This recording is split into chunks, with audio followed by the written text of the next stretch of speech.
company. It feels very transactional, very Wall Street, very, it's almost like too thoughtful, all cerebral, no heart and soul. Thank you so much for tuning into Journey with Christian D. Evans podcast. I'm your host, Christian D. Evans. Guys, we have a very special next guest on. I'm so excited about having her on. She built a six-figure business while still in middle school and has since grown her portfolio of companies to over $500 million in value while taking minimal outside capital. So really bootstrapping a lot of this to the next level. Among the companies she's founded are inDinero, a fintech company that helps business managers manage their accounting and taxes. Astonishing Labs, a startup innovating biotech solutions that aims to transform human health. And a stealth litigation marketplace that has launched tens of millions of dollars in litigation. Mahway, a venture builder, is her latest undertaking. With an existing portfolio of 5 companies that attract capital from top-tier Silicon Valley investors. Please welcome, she is a science graduate of UC Berkeley and has been featured on the cover of Inc. magazine as well as on the Forbes 30 Under 30 Inc., and Fast Magazine Most Creative Business. She's also part of the incredible Young Presidents Organization, YPO. Please welcome my next guest, Jess Mah. How you doing today, Jess? Hey, great. Great to be here. Excited to chat. Well, Jess, I am looking forward to this conversation, and I want to dive a little personal right off the bat. Obviously, we're going to be diving into a lot of your successes and the massive scale and how you've been able to bootstrap and the way you think about things. But recently, you had a terrible situation that happened, and your boyfriend passed away in a suicide. And during that time, you said, hey, you know what? I'm going to go ahead and take 2 weeks off. And then you realize that 2 weeks turned into 6 months.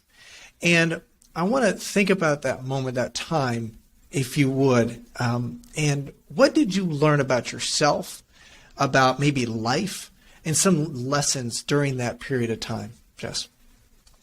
Yeah, it's actually 2 years this month that Travis left this earth.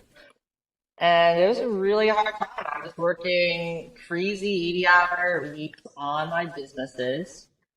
And I was just singularly focused on how to move the ball forward at work. And then I get the call that Travis took his own life. And after that, I just didn't know what to do. I obviously was super upset. I told my assistant to cancel all my meetings that week. And I wasn't sure if I'd go back to work next week or if maybe I'd never work again. I had no idea. But as soon as I got the call and found out, I knew my life would forever be different. What ended up happening is that I took 8 months off just to focus on myself, read books, meditate, go to therapy, group counseling, all the things you'd imagine that someone has to go through just to rehabilitate themselves after such a traumatic loss. And I really grew a lot as a person since then. I think the biggest way I've changed is that I have so much more empathy and understanding for people going through really tough times. I think I also have a better understanding on this whole concept of post-traumatic growth and how to achieve post-traumatic growth and how it is a real thing. You can evolve from these things and come out on the other side better in many ways. And obviously, no one wants a terrible experience like this to happen. If you could go back in time and undo it and undo the growth, obviously I would choose that. I would do that in a heartbeat. With that said, I now understand that I'm a much softer and kinder, more compassionate business leader.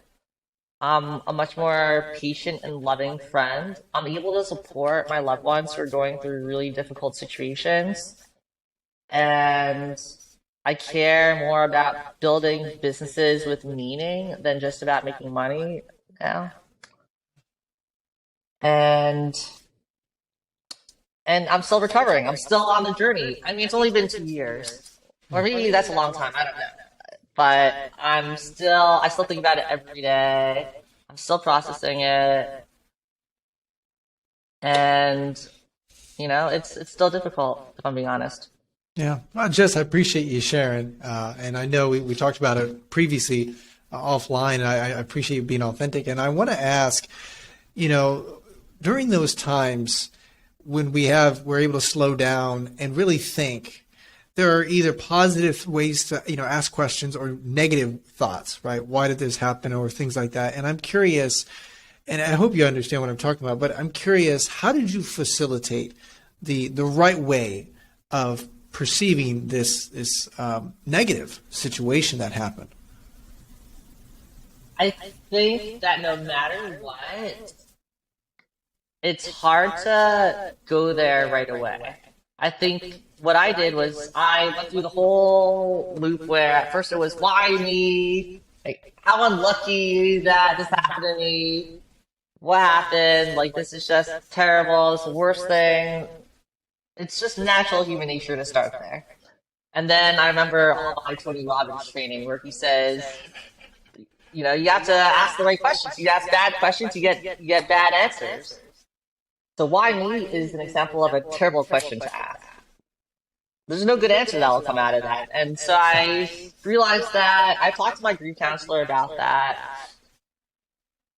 And I am much more in tune with just how I feel on a daily basis and what bothers me on a minute by minute basis even.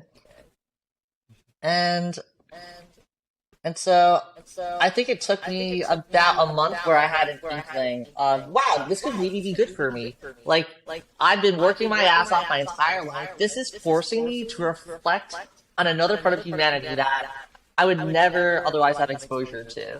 Like now, when I read the newspaper, I hear about something terrible that happens, like a school shooting or innocent civilians in Ukraine being killed. My heart breaks for those people in a way that before I didn't really care. I read the news. Oh, another few kids got killed in a school shooting.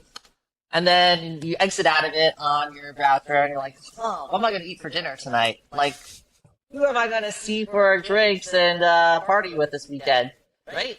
It's natural to go back to that. But I think there's a gift in thinking about these things in a deeper way and just really pausing to reflect. It makes it so that it puts work in perspective more.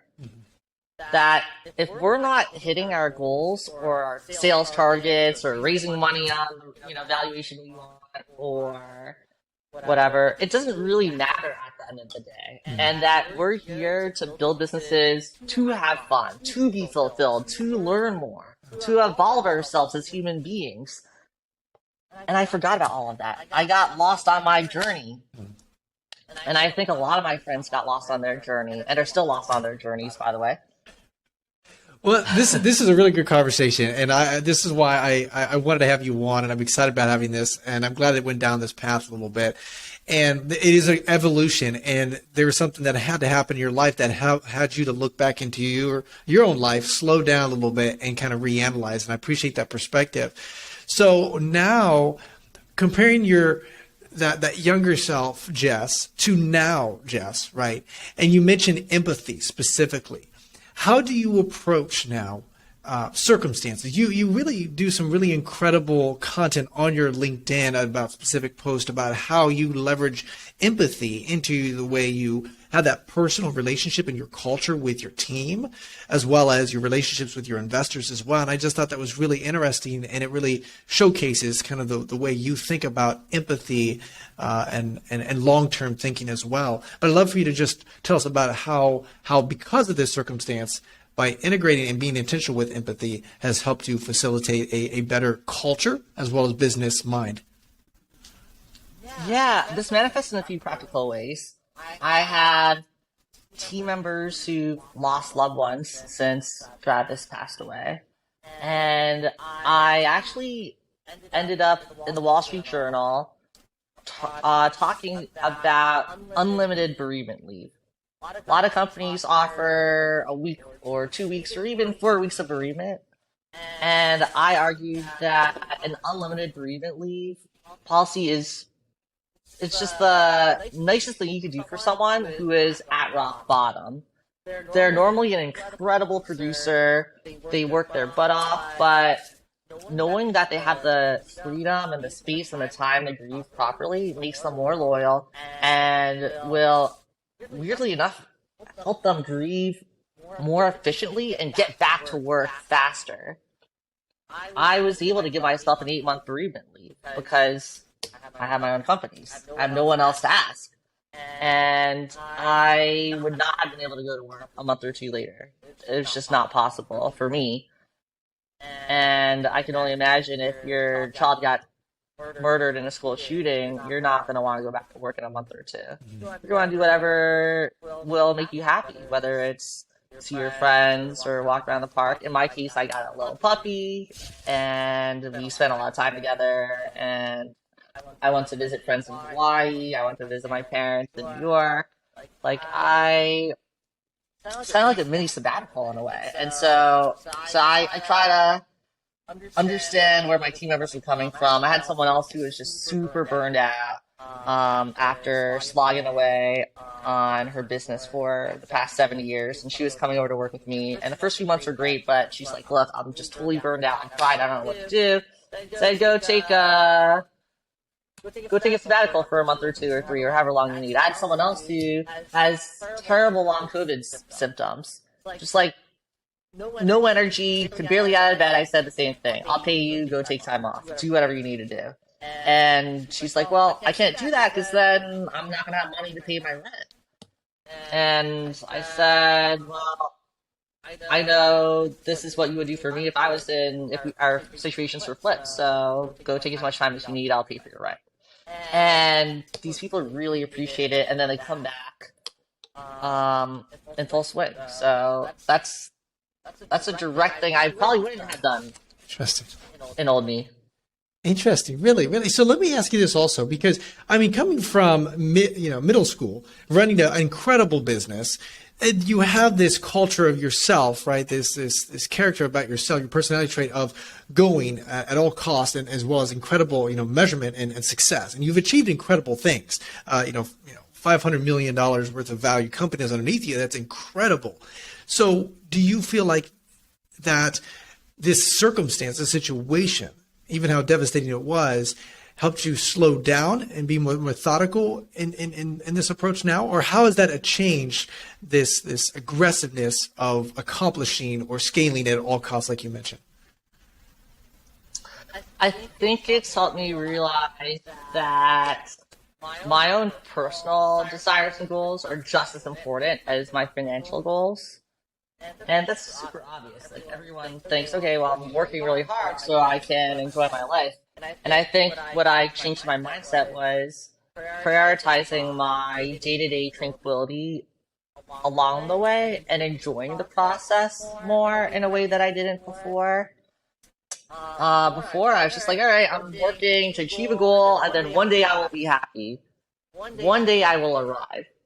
And that day never comes. You will never arrive. And all the billionaires I know still struggle with this.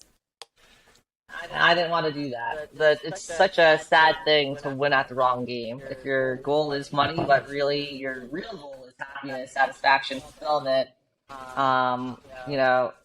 having that along the way actually makes the money goals better. And our portfolio is worth even more than the number you stated now, by hundreds of millions of dollars. And all this happened just in the past 12 months. So, we're adding a lot of value because of this mindset shift, I'm convinced. Well, I apologize for misquoting, but that's very exciting to hear. Obviously, the massive trajectory and the growth that it's had just within the last 12 months.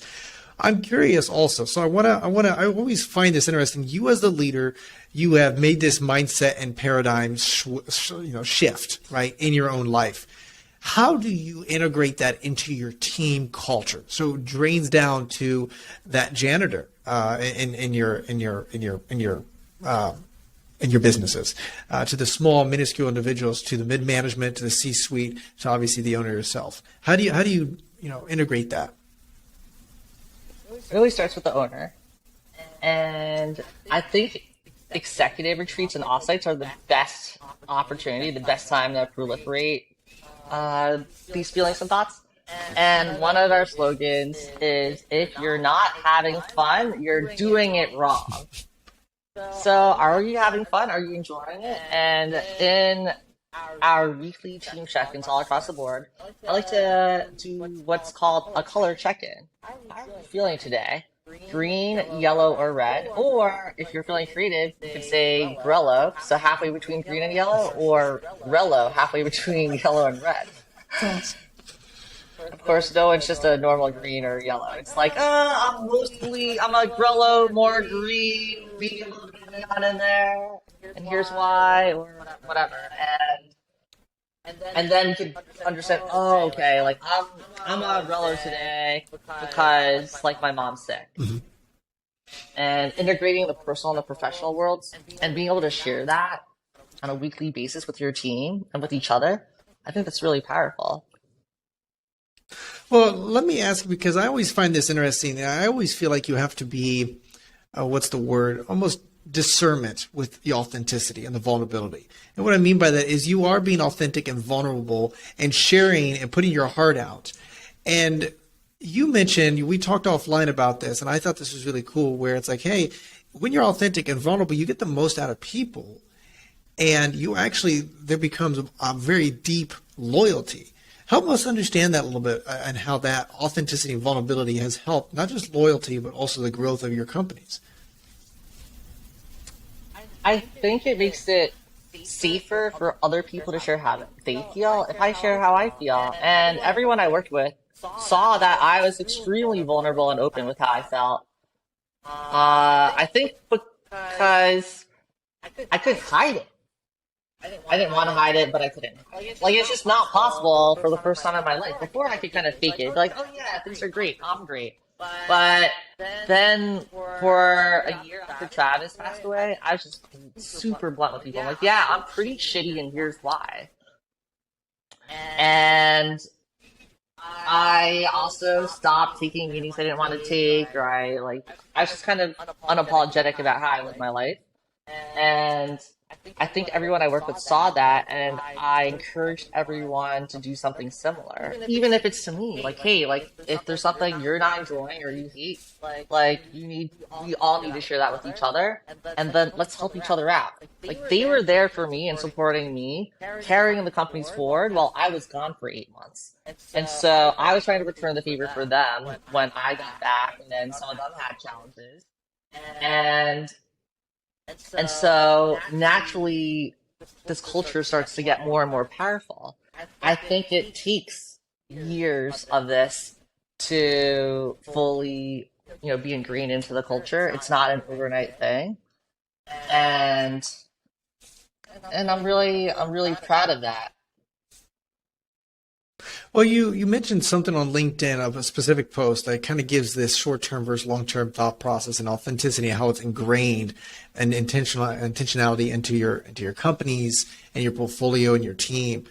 You mentioned something where, majority of individuals, if they quit or they leave, or there's some other job or whatever, one, it takes almost 2 or 3 times that salary to find another individual, and then it takes almost 12 months for that person to be ingrained with your culture, as well as ramping up to 100% capacity of that job, whatever it is. So there's a lot of misunderstanding. And so one of the things you mentioned in it is well, if you would have just had, in that post, you talk about how, well, if you were just empathetical and give that person a month off, and they would have come back more energized, would have been able to figure that out, whatever it is that they needed time off, it would have just cost you $4K instead of actually costing you maybe $80,000, $100,000. And I think what I find so interesting about the way you think is you think in a holistic picture, and you're not measuring KPIs based on performance per se of, hey, what are we doing this month, this quarter, but you're looking at the longer term vision of, hey, you know what? If I just give this person a month off, let them recharge, they come back, they're energized, they're excited, they went through whatever they need to go through, right? Being empathetical. And then saying, now I've got 12 months or 11 months of really amazing activity, et cetera. So the way you think about that is intriguing. So my question, Jess, is where did that come from? Was that some of your mentors? Was that the environment or was it also kind of stemmed from this devastating situation that happened in your life? Yeah, well, a lot of it did come from the situation I went through, and because I wouldn't have done any of that before. But also, I ran the math because I realized that, let's say I went back to work right away, I would be like 10% as effective, and the company's paying for that. Like it's paying for my full salary, even if I'm 10% effective. So what if I just recharged, came back, and then instead of being 10% effective when I'm back, I'm like truly 80% or 90% or 100% effective? Then it pays for itself versus having someone be down. On top of that, I also offer a lot of our portfolio CEOs and my leadership team at Mahway. So Mahway is essentially my holding company that's overseeing all the portfolio companies. And a lot of these CEOs, a lot of my senior team, they have executive coaches, they have advisors that Mahway will pay for, because I'm convinced that sometimes you need to have someone to talk to and get that perspective. And the key task for that person is to help the executive figure out how to enjoy the work, how to enjoy the process, and make this sustainable. Because this is a marathon, not a sprint. And I think I have more credibility saying that to any of them now versus, 10 years ago, if I didn't have any success, then I'd be like, okay, well, I shouldn't listen to you. I should just work my ass off, right? And look, I still work really hard. I still work on weekends. I still work late at night. And I'm not working a 40-hour week. I'm still working a 65-plus-hour week personally. And there's a way to do that sustainably and where it's fun. It's not like 40-hour week, 9 to 5, just chill out or hustle until you're burned out. There is actually a compromise to be had in between.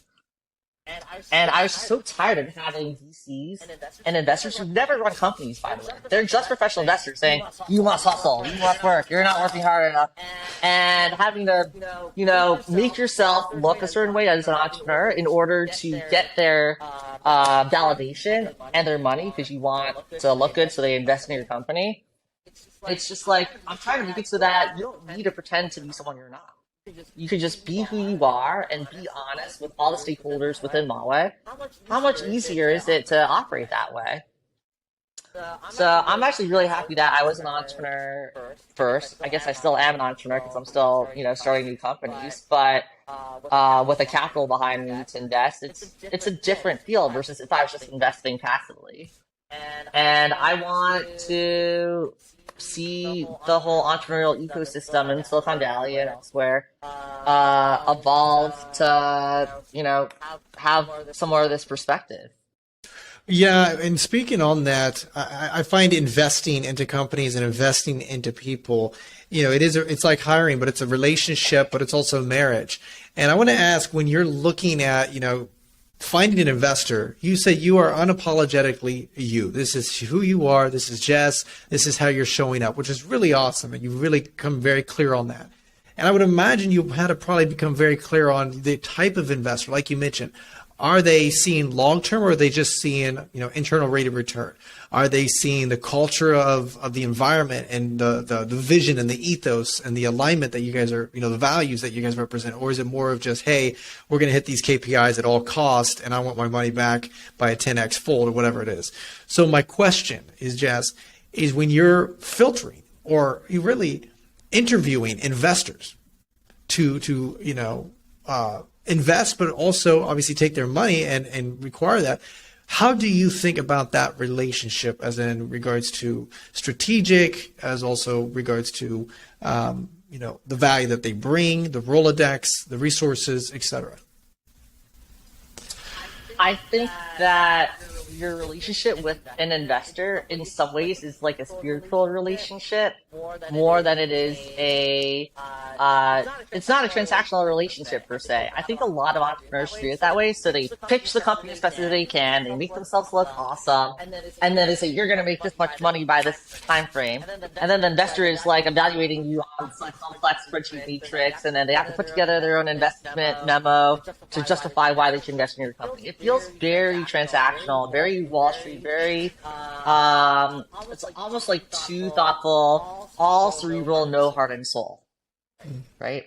And what I found is that from the capital I raised from people over the years, it's in practice, it's never like that. Like, even if the investor says that they did deep due diligence, and they did all that stuff, all the research, and they had their analysts look through it, that's important, but that's not the whole story. It's a soul connection. Like, do we connect? Do we share the same philosophy on where this company can go and how it can impact other people? And how we're in it to win it, and there will be bumps along the way. And do we have that mutual understanding and connection? And if you have that, then I think an investor who would have otherwise put in a tiny amount of money, they will then put in a lot more money. Now, if your idea is terrible and if the business is terrible, they're going to put in nothing no matter what. But I just see this problem all the time with entrepreneurs, especially first-time entrepreneurs who they try to just dress fancy, put together a great slide deck. They are approaching this the wrong way. They're not just trying to get to know the investor. What makes them tick? What got them interested in your problem in the first place? Can they relate to it? Those are the things that I encourage our CEOs to think about when they're pitching investors. When you're, I want to loop back on this topic just on a personal note, Jess. When you have these tough conversations, because, you know, business is tough, right? Whether it's the investor, whether it's your CEOs or C-suite of your portfolio companies, there are times not only authenticity, but you have to be authentic and real with those individuals. Hey, Billy Bob, you're not, you know, accomplishing X, Y, Z, and you're maybe not that individual that gets us to that next level, whatever it may be, like whatever that tough conversation has to be. My question, Jess, is when you're having that authentic and vulnerable, I think it's also the way you approach it. And I know it's dependent upon obviously that person's personality as well, right? I'm going to talk to someone in customer service and HR differently than if I would talk to someone that's more of a sales kind of personality, right? So just, you have to acknowledge their personality. Just how do you navigate that? By, you know, kind of realizing that, hey, you know, sword, you know, sharp as saw, right? Kind of concept. And then also being able to say, hey, you know what, I'm going to, you know, have these tough, authentic conversations and tell them the hard truth, but really the way you approach it. How do you think about that? I used to have to deal with this a lot more when I was CEO and I was dealing with like director level and even VP level team members. When you're overseeing a portfolio and you have seasoned operators and CEOs running your companies, this doesn't come up as much. So I'm going to caveat what I'm about to say. This is like years ago, okay? But if I have like for example, when I was growing in inDinero, I had a lot of people who were maybe manager level, director level, and they weren't quite making it to VP level. And that's what the company needed. Or there was a VP, but they were really a director plus, and we're going too fast. We need better talent. I try to be super compassionate about it. So a lot of people would just fire them and give them a severance and say, you're out of here. And it's just very traumatic how that's done in corporate America today.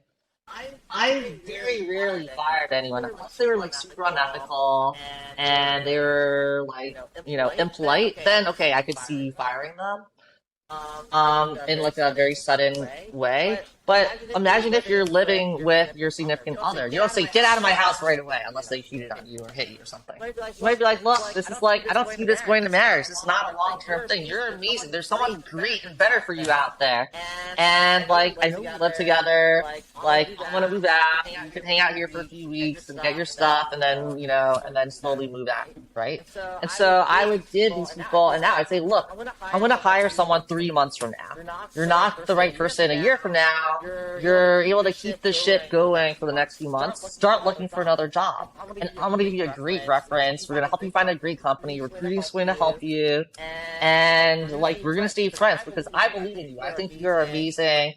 And I want to be behind your career 100%. And a lot of those people I still stay in touch with to this day. That's awesome. So you still have that. You know, it's so Yeah, beautiful. so you think about it as in, hey, you know what? It is you're coming in alongside them, and you're not. It's the me against you. It is a hey, you know what? Let's Oh, identify where you want to be. If you find that you're not building fruit over here, fantastic. Where can we, help you build fruit? And obviously bridging that gap, and then as well as being able to navigate that according to your VPs as well as direct level, and those conversations as well. Okay, I like that. yeah, exactly. That's how I dealt with it when I was doing it myself. And now I have friends who I give them this advice, or my CEOs, I give them this advice as well. If they're going to let go of a VP or a director, whether or not they follow it is totally another question. But that's really my personal philosophy. And also, it's just less blowback. Makes it easier to have the conversation. You're not dreading it.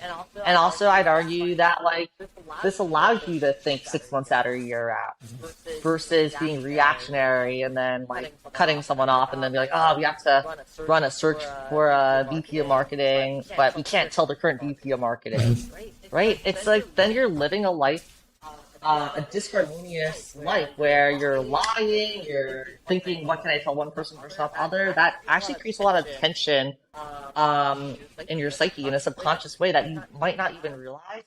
And again, if the goal is to enjoy the process, have fun, make an impact, and help people, I think helping your team members grow, even the ones who aren't going to be with you long term, that's part of the spiritual journey. Wow, you have a very transcendental kind of thought process behind it, and I like that. I like that a lot. It's very good for me to even see that because that's something I've struggled with personally is that empathetical side of things. So I appreciate it. I want to talk a little bit about this because we mentioned a little bit, and I found your approach is very, very disciplined. So let me explain this as well.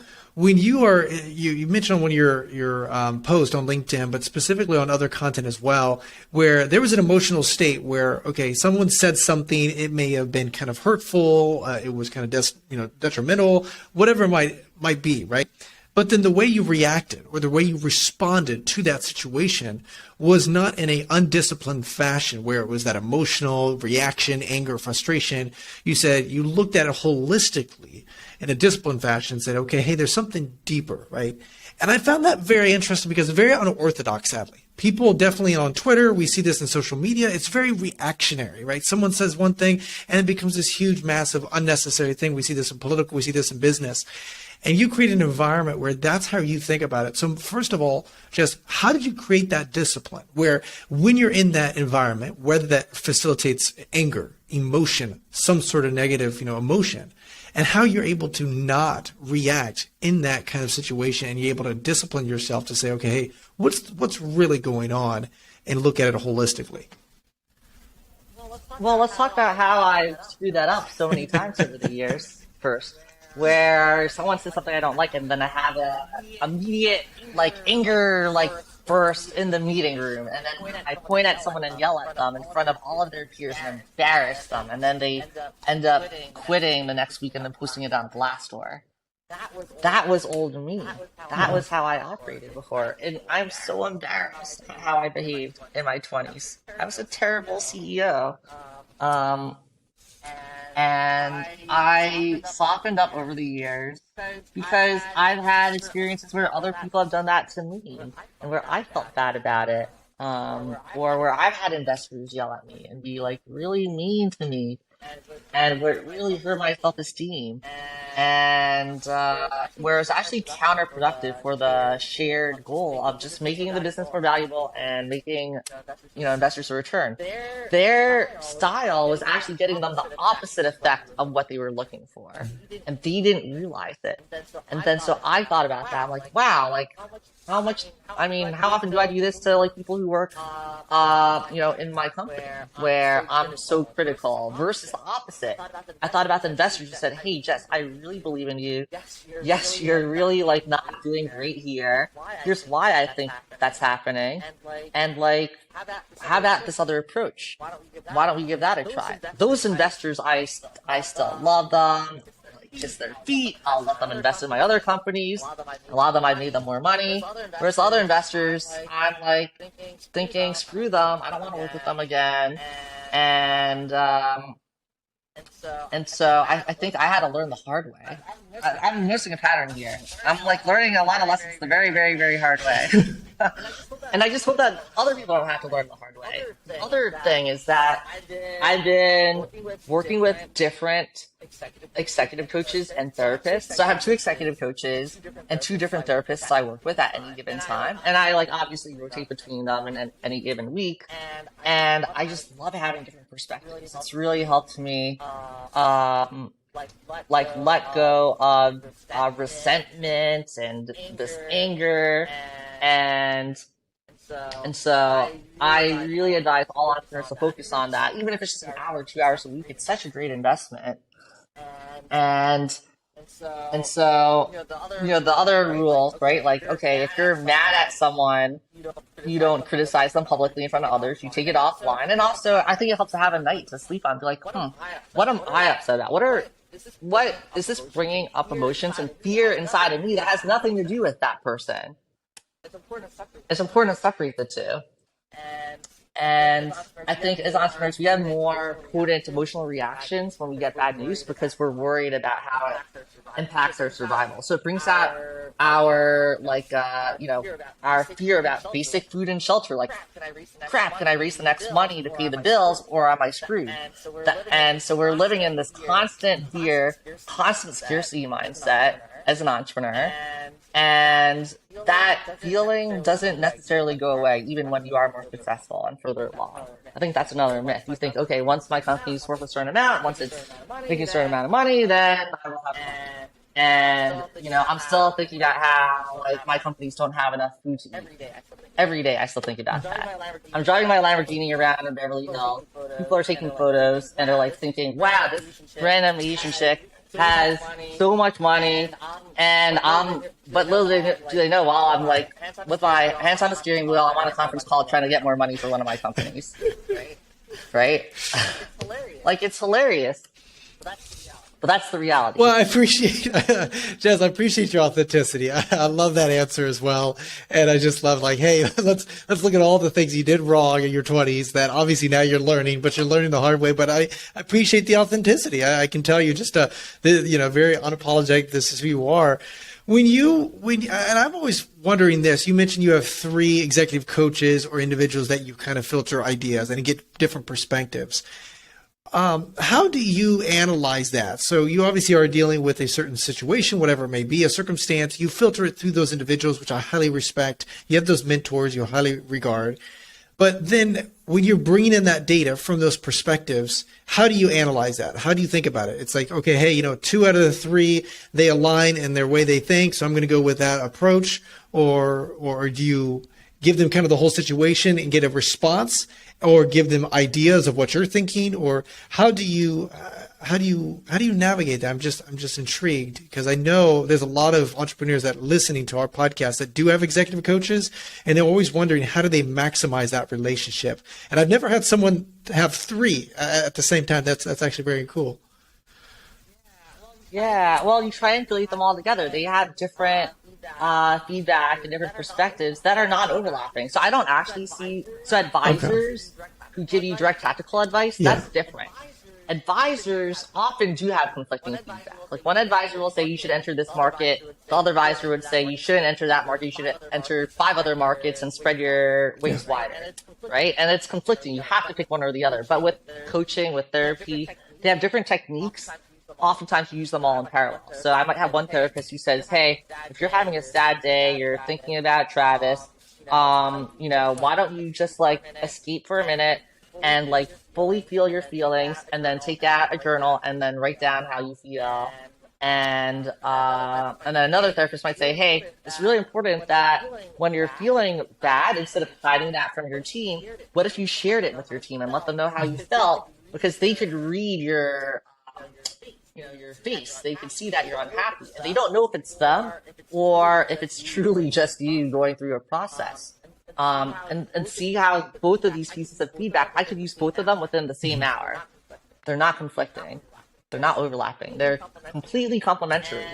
And they help me as an individual, but they also help me be a better leader. Oh, so you leverage both of them, and you say, "Oh, that's interesting." Okay, and it becomes just more If I tools. only worked with one therapist, I would have missed out on the other half, Ah, I see. Yeah, that makes right? sense. So do you ever go through with your executive coach? Do you have like any business situations, or is it more a lot of personal, and that kind of evolves into your business in a positive way?